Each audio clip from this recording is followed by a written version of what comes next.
11 साल बाद Barcelona versus Real Madrid in the Copa del Rey final. वो final हम सबको याद होगा जिसमें बेल ने आखिरी मिनट में आके गोल मार दिया था, जिसमें दो करियर प्लेयर्स का करियर थोड़ा थोड़ा नहीं पूरा ही डिमिनिश हो गया था, एक तो मार्क बात्रा और एक बारसा गोलकीपर पिंटो।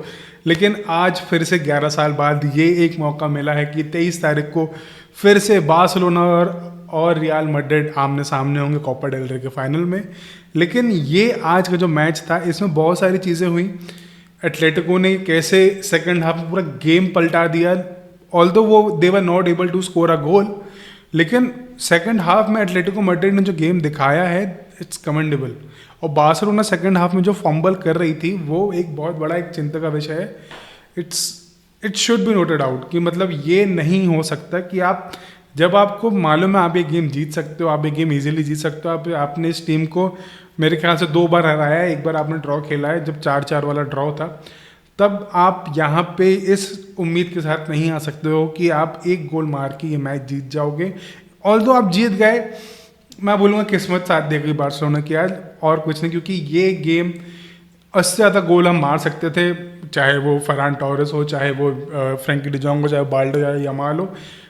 सबको बहुत चांसेस मिले लेकिन किसी ने भी चांसेस कन्वर्ट नहीं किए, कोई भी चांसेस कन्वर्ट नहीं कर पाया या जो भी हो। लेकिन एटलेटिको मैड्रिड को सेकंड हाफ में रोक के रखना वाज आल्सो एन अचीवमेंट, क्योंकि सेकंड हाफ में बार्सिलोना टोटली फंबल कर रही थी, समझ में नहीं आ रहा था हमको क्या करना है, तो पता नहीं क्या हुआ था। लेकिन सेकंड हाफ में बार्सिलोना वाज टोटली बुलशिट।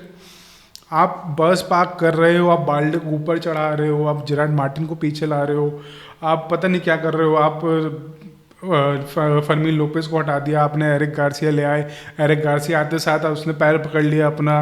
और जितने फाउल हुए हैं इस गेम में, मतलब रफीनिया के ऊपर, लेवेंडोस्की के ऊपर, यमाल के ऊपर, रेफरी पे मतलब बिल्कुल ही रेफरी को गाली बकनी चाहिए इस गेम के लिए, क्योंकि जब पहला येलो कार्ड मिला रफीनिया ने ऊपर एस्पेलिक्वेटा ने जो फाउल किया उसको कैंसिल कर दिया, फिर इतने फाउल किए एटलेटिको मैड्रिड ने, वो फाउल नहीं दिए गए, जैसे ही बारसा ने थोड़ा सा टच किया इट्स अ फाउल।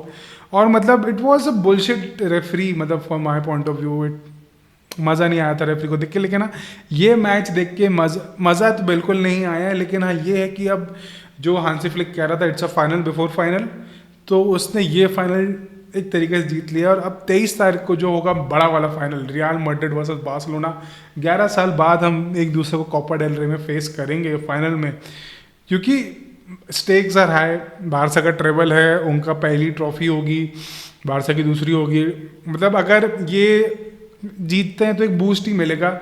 और यहाँ से अब मैच जो सबसे एक बड़ा मैच बचा है वो है एल क्लासिको, वो जो अगले महीने। लेकिन अभी 23 तारीख तक बार्सिलोना क्या हो, इंजरी कुछ होती है नहीं होती भगवान जाने, डेनी ओल्मो को क्या होगा भगवान जाने। लेकिन but it was a bullshit game.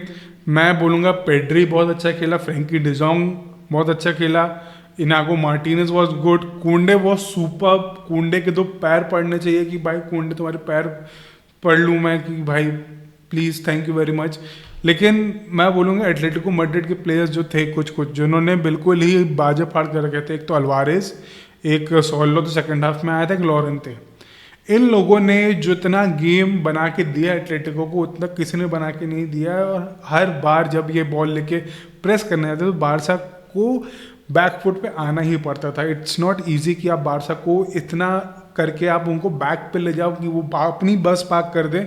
और इन 3 लोगों ने जो पूरा गेम खेला it's superb, it's no doubt in that. इन तीनों ने अपना 110% दिया है।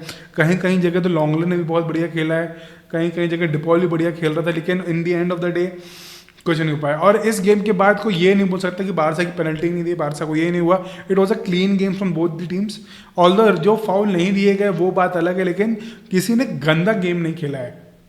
गंदा गेम आई मीन कि हरामीपना नहीं किया है कि पहले जब फरान टॉरेस के एक बार घुसंड हो गया था, घुसंडबाजी हो गई थी, वो कुछ नहीं। फरान टॉरेस को स्टार्ट किया गया, although for me he is a super सब, लेकिन उसको स्टार्ट कराया गया। मुझे नहीं समझ में आता क्यों फरान टॉरेस को स्टार्ट कराया गया। और मेरे को लगता है कि उसको सेकंड हाफ में डालना चाहिए था, उसको स्टार्ट करा दिया। लेकिन सेकंड हाफ में जब लेवा आया, लेवा ने भी थोड़ी बहुत कोशिश करी, लेकिन फिर जब उसको समझ में आया कि नहीं कोई मतलब नहीं आगे जाने का, पीछे ही खेलना पड़ेगा, तो ही केम बैक। वो पीछे रह बैठ के खेला आराम से, कुछ कुछ नहीं। और फिर जब आखिरी में जब बॉल ने डली, जेरार्ड मार्टिन से क्रॉस नहीं हुए, बाल्डे से भी क्रॉस नहीं हुए, यमाल भी थक गया था। मतलब सब लोग थक ही गए थे इंडियन ऑफ द डे। मतलब समझ में आ रहा था कि प्लेयर्स के पास अब एनर्जी नहीं है, प्लेयर्स थक चुके हैं। लेकिन अब वो मैच निकालना इतना ज़रूरी था क्योंकि गोल का क्वेश्चन हमारे पास नहीं था, सिर्फ एक ही गोल की लीड थी और वो भी जैसे तैसे बना के रखी। लेकिन अभी भी ये मैच तो हो गया है, अभी ला लीगा बची है, अभी चैंपियंस लीग बची है, लेकिन it's not over yet. Stay humble, stay foolish, stay hungry, stay foolish, but it's not over yet. So अभी बचा है पूरा गेम, अभी पूरा गेम बचा। लेकिन कहीं कहीं पे मतलब मुझे गुस्सा आ रही थी फरहान टोरेस की, पता नहीं किसकी नज़रों में खो के बैठा है वहाँ पर। अल्वारेज जैसा खेल रहा था, मेरे को देख के डर लग रहा था। मतलब although Alvarez was playing really good, लेकिन he is an opposing team तो डर लगेगा। और यहीं पे मतलब बाल्डे, मतलब बैक लाइन बहुत बढ़िया खेली, कुंडे सुपर, बाल्डे भी ठीक खेला, कहीं कहीं बाल्डे ने थोड़ा फंबल किया। Pedri was phenomenal, Pedri was phenomenal. और भाई फर्मीन लोपेज भी जो आगे खेल रहा था बहुत बढ़िया, बहुत ही बढ़िया। मतलब आई शुड प्रेज मतलब we should praise this player, we should praise these players and they were super, it's no doubt in that. अब आगे क्या होगा भगवान, लेकिन सब लोग स्टे हम्बल टिल नाउ।